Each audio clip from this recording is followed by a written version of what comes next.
नासिन सिंध ज़र यूनिवर्सिटी टनोजाम में वणन की अहमियत माहौलियाती तब्दीली और मुस्तक़बिल में 1 करोड़ बूटा पोखण वाले तकरीब कोठाई वई जैमें मेहरान टीवी के सरवांग गुलाम नबी मोराई समेत मुख्तलिफ यूनिवर्सिटियों के वीसी ऐं आबादकारन शिरकत कई। उन हवाले से पेश आहे टनोजाम मां इमरान अली सोहो की रिपोर्ट। सिंध ज़र यूनिवर्सिटी टनोजाम में मुस्तक़बिल में 10 मिलियन बूटा पोखण वारी एक ॾींहं जी तकरीब कोठाई वई। तकरीब के वाइस चांसलर ज़र university doctor Fateh Mohammad Mari, vice chancellor Shaheed Allah Bakhsh university Jamshoro अरबिला Bhutto, vice chancellor Larkana university Nusrat Shah, Mehran TV के सरवाण गुलाम नबी मोराई, सीडा चेयरमैन कबूल मोहम्मद खटियाण, सिंध आबादगार बोर्ड के अगवाणन ऐं ॿियनि माहिरनि ख़िताब करे वणन की अहमियत, सार संभाल, माहौलियाती तब्दीली, माहौलियाती गदलाण के बारे में तफ़सीली गाल बोल कई। तकरीब में शागिर्दन, आबादगारन ऐं ॿियनि वॾे अंग में शिरकत कई। उन मौके ते आयल मेहमानन, माहिरन ऐं मेज़बानन मेहरान टीवी सां ॻाल्हाईंदे चयो त ज़बरदस्त क़िस्म जी सेमिनार आहे जंहिंमें पहिरियों दफ़ो असांखे वणनि जी ज़रूरत महसूस थी आहे काफ़ी अरसे खां पोइ,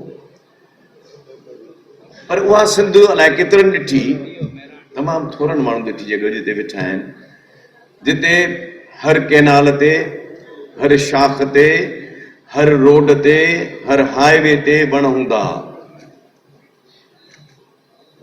ॿेला जेके हूंदा, दरियाए सिंध जे कचे में ॿेला हूंदा।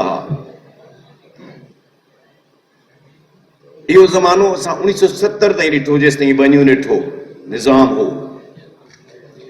उन खां पोइ जॾहिं दौर तब्दील थियो, असांजे पंहिंजनि असांखे फतेह कयो, हर इलाइक़े जे वॾेरे उहे वण वढाइण शुरू कया, टाली जा वण, जंहिंमां फर्नीचर ठाराई, जंहिंमां जेका विकिणी छा बि कई, ऐं रोडनि जा वण ईअं वढिजी विया। ॻाल्हि आहे त मुंहिंजे दोस्त चयो त नदीम शाह हलियो वियो, कंहिंखे ब्लेम न कर। बाबा ब्लेम त तव्हां कंदो न, चोर खे चोर न चवंदो त तव्हां कीअं अॻियां तरक़ी कंदो, या तव्हां पंहिंजे हेॾे वरसे खे तबाह बर्बाद करे छॾियो। हाणे उहे जेके वॾेरा आहिनि, जेके हुकूमतूं आयूं आहिनि, रुगो पीपल्स पार्टी न, जेके हुकूमतूं आहिनि उन लीज़ूं ॾियनि था उन्हनि खे त तव्हां हिते आबादी कयो।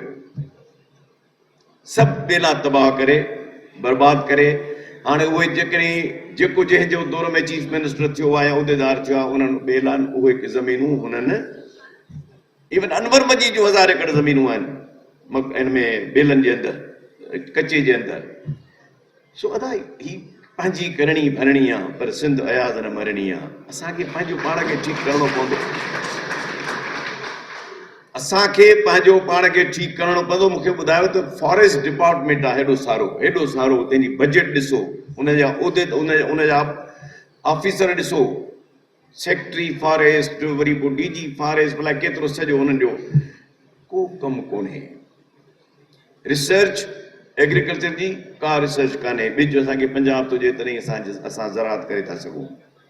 आफ्टर ऑल ॿियनि खे केतिरो चवंदासीं, पंहिंजो पाण खे त चऊं त हिन सॼे जेका बीमारी आहे कारण असां पंहिंजो पाण आहियूं। मां MBA करण वियुसि इंग्लैंड, जो पंहिंजे प्रोफेसर खे चयुमि त मां तव्हांजी ज़राअत मूंखे महिरबानी करे ॾेखारियो, छो त मुंहिंजो ताल्लुक़ु आहे ज़राअत सां।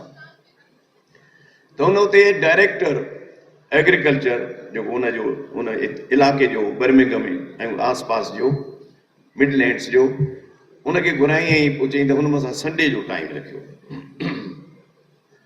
असां वियासीं हिकिड़े फार्म ते वियासीं। हाणे ज़ाहिर आहे उते ट्रेडिशनल फार्मिंग कान्हे, छो त स्लोपी लैंड आहे ऐं अनइवन लैंड आहे, तंहिंजे करे उते हू चवनि था त वण पोखियो। सो हाणे फॉर एग्ज़ाम्पल हुन चयोसीं, मूं चयो तव्हां कीअं चई हीअं था कयूं, जो असांखे चयो 1000 वण पोखिया आहिनि पहिरें साल। असां आयासीं काउंट करे, असां हिनखे फी वण जे हिसाब सां हिकिड़ा पैसा ॾिना त इन्हनि वणनि खे तूं ईंदड़ साल तयारु कर। ॿिए साल आयासीं, 1000 मां 600 बचा आहिनि, त असां हिनखे 600 जा पैसा ॾिना। टे साल आयासीं, ॾिठासीं 500 बचा आहिनि, त असां हिनखे 500 जा पैसा ॾिना। मुंहिंजो हिन में तव्हांजो कहिड़ो कमाल आहे, मतिलबु तव्हांजो फ़ाइदो कहिड़ो आहे? चई असांजो फ़ाइदो कोन्हे, मुंहिंजे मुल्क जो क्लाइमेट खे फ़ाइदो आहे, ऐं इहो काठ हिन जो आहे वञी विकिणे। पब्लिक सेक्टर किथे आहे, हुकूमत किथे आहे? ऐं हुकूमत खां असांजो को सुवाल ई कोन्हे, छो त हीअ ई सिंध हुई जंहिंजी तालीम ॿारनि जी तालीम एतिरी बहितरीन हूंदी हुई जो मां बि मोरे जहिड़े नंढड़े शहर मां मैट्रिक कई, ऐं खोड़ असां में एतिरा दोस्त वेठा हूंदा जिन ॿारनि मां मैट्रिक कई। ॿारनि जे स्कूलनि जो अहिड़ो स्टैंडर्ड हो, प्राइमरी सेकेंडरी मैट्रिक ताईं मां DC हाई स्कूल मोरो मां कई, डिस्ट्रिक्ट काउंसिल जो स्कूल हो। हाणे डिस्ट्रिक्ट काउंसिल में रुगो कमीशन जो कमु आहे, ॿियो को कमु कोन्हे। सो ॻाल्हि आहे त पब्लिक सेक्टर जी सपोर्ट खां सवाइ कुझु कोन थींदो। सिंध हुकूमत खे कमिटमेंट करणी पवंदी। असां अॼु रिज़ोल्यूशन पास कयूं त जेके बि लीज ते ज़मीनूं ॾिनल आहिनि कचे जूं सभु ख़तमु कयो ऐं उते ॿेला पोखियो। सिविल सोसाइटी में दम कोन्हे, न त इहे सिविल सोसाइटी उते वञी घेराव करे इन्हनि माण्हुनि जो, इन्हनि खे कढे था ॿाहिरि। जेके 10 मिलियन ट्रीज़ आहिनि उहो 3 सालनि जो टारगेट आहे। वो यूनिवर्सिटी कोन लॻाईंदी, पर यूनिवर्सिटी अहिड़ो माहौल क्रिएट कंदी जो जेके बि माण्हू अनाउंस कयो इहे माण्हू लॻाईंदा, पर असीं उन्हनि खे हेल्प कंदासीं जीअं असीं वण लॻाए सघूं। एक्चुअली अॼोके प्रोग्राम जो जेको मक़सदु हो उहो इहो हो त छाकाणि त वण लॻाइण जेतिरो असांजो गर्मी पद वधे पियो ऐं जेतिरो असांजो क्लाइमेट चेंज थिए पियो ऐं जेतिरो असांजो फॉरेस्ट कवर घटि आहे त उन में वण लॻाइण ज़रूरी आहिनि। ऐं असां कोशिशि कई त क्लास सेक्शन खे, स्टूडेंट्स खे, फैकल्टी खे ऐं ॿिया जेके डिपार्टमेंट्स आहिनि उन्हनि खे, सिविल सोसाइटी खे, जेके सोशल एक्टिविस्ट आहिनि उन्हनि खे, उन सभिनी खे गॾु कयूं, उन्हनि खे रिक्वेस्ट कयूं त उहे ईंदड़ 3 सालनि में 10 मिलियन ट्रीज़ लॻाइनि।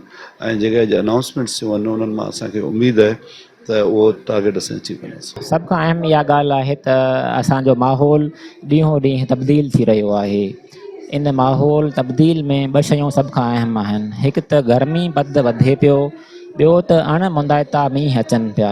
मिसाल तौर ते कणिक जो फ़सुलु लाबारे जे लाइ तयारु बीठो हुजे ऐं अण मुंदाइतो मींहुं अची वञे त फ़सुलु तबाह थी वञनि था। ऐं इन्हनि सबबनि जे करे किथे ॿोॾूं पियूं अचनि, किथे ॾुकार पिया अचनि। इहा मौसमियाती तब्दीली आहे। उहे वण जेके आहिनि इन मौसमियाती तब्दीली खे घटि करण में पंहिंजो किरदारु अदा करे सघनि था। असांखे जेको टारगेट ॾिनो आहे अदा फ़तेह मोहम्मद मरी, उहो 30,000 जो ॾिनो आहे फ़िलहालु। त इनशाला नेक्स्ट ईयर ताणी असां इहो टारगेट पूरो कयूं।